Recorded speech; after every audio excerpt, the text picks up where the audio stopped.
I want to share with you 10 commandments of sweet dating and sweet marriage. Yes, my dear, before you start dating, or if you are dating and you want to marry on the process, there is so many yummy chemistry, biology, physics going around. I want to share with you these 10 commandments that will help you. Yes, darling. You know, we are not here to condemn, the better we do. So grab your pen, grab your paper, but can you buy me a coffee by like this video, subscribe, share with others, and let's move on. Number one, before you start planning for bridesmaids, oh, women on color, men on suits, plan for prayer intercessors. Yes. Before you start planning for all the ladies that will be on the line, I'm not against them. Make sure you have intercessors who will be interceding for you that day, because that day is a vulnerable day. In as much as you are happy dancing, let there be people that will be kabashing for you. If not, the devil will make mockery of you. Number two, before you start pay for hall, oh, we'll be in hall A, hall B, central station, station B. Buy marriage book to read with him. Yes. I love this book that calls Five Love Language. You can read it, buy it, and read it with him. Many times people start to pay for her, do this, but the man that want to marry you, or even yourself, you have zero knowledge about marriage. You don't know anything about how to fix your marriage, how to make your marriage happy, how to be the best, or how to make him to be the best in marriage. So before planning to pay for her, pay for book, buy book for your marriage. Number three, before planning to pay for your wedding clothes, the suit, the gown, everything, meet marriage counselors. Yes.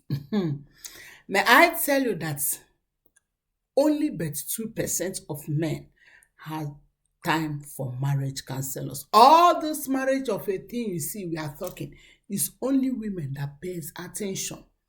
So don't just buy the suit for him he bought, busy buying. Pay for marriage counselors. Let marriage counselors, people who have been where you want to be, to sit you down and talk to you, to hear, like, to tell you what is in it. Don't just be quick to buy suits. Suits will be there, but if you don't have the knowledge of what you are doing, you'll be frustrated even inside the suit. Commandment number 4. Before he comes to see your parents, please go and see his own parents. Yes, know his own mother. Why am I saying this? I've seen so many situations, so many scenarios. Oh, the guy just quickly wants to do everything. He wants to go and see the parents, and he went. They welcomed him, they loved him, everything. But what happened? When you go to see his own parents, the way they will treat you, the way they will behave, you feel like, eh? So it's better that you go and know his own parents first before he comes to know your parents, in order to avoid your parents' pressures.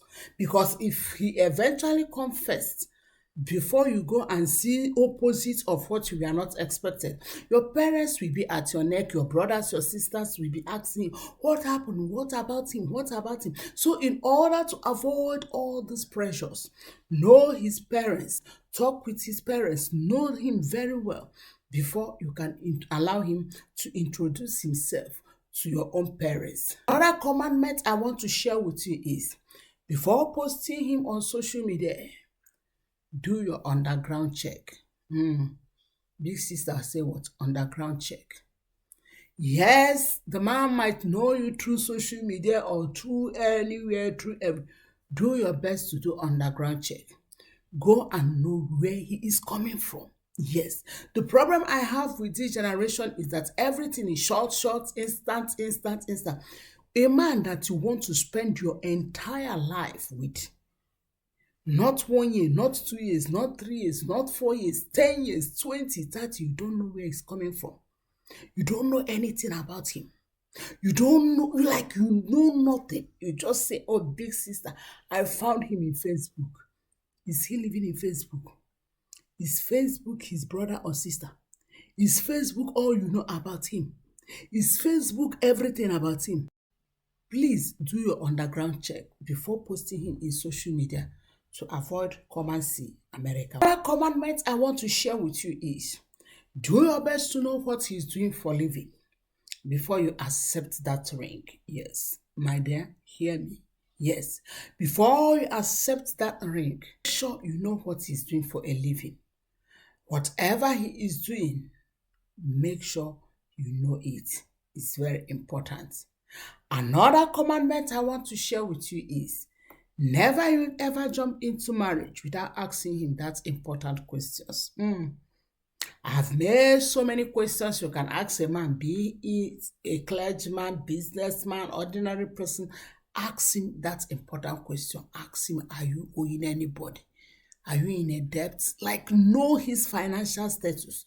Know him very well. Ask him those questions so that you will not be surprised.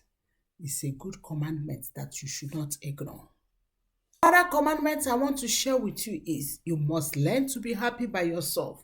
Marriage is not a pill for happiness. It's not a therapy for happiness. I've seen people that say, oh, if I marry, I'll be happy. If I marry, I'll be happy. If I marry, I'll be happy. No problem. Marriage is sweet. Yes, marriage is good. But if you're not happy when you are single, even if you marry 100 men, you will not be happy. So don't see marriage as a pill that, oh, if I marry, I will be happy. Marriage will not amplify your happiness. You own yourself that happiness. Another commandment I want to share with you about marriage and dating is stop doing try and errors. If I do this, he may marry me. If I seek the face of God. God knows all our hearts. God knows if he's your Boaz. God knows everything. So instead of you trying to figure it out by yourself, ask God, God, is this one? I should wait for another one. Don't do the try and errors by yourself. Seek the face of God. Last but not the least is before you fall in love with any man, first fall in love with yourself. Yes, darling. No man owes you any love. You have to love yourself because the truth is this, the man will love you based on how you love yourself. I've never seen someone that went to grocery shop or supermarket to buy carrots, cucumber, or watermelon, and they say, oh, 1 kg is like £2, $2. And you say, wow, why don't you sell it £5, $10? You increase the price. Of course, no, you have to price down or you might buy it that price. So what am I trying to say? If you don't learn to love yourself, if you don't learn to fall in love with yourself, that man will not know how to love you. Do your best that you obey all these commandments, and guess what? You will love it. You will come back and say, thank you, big sister. Always remember, I love you. Thank you so much, and God bless you. Shalom.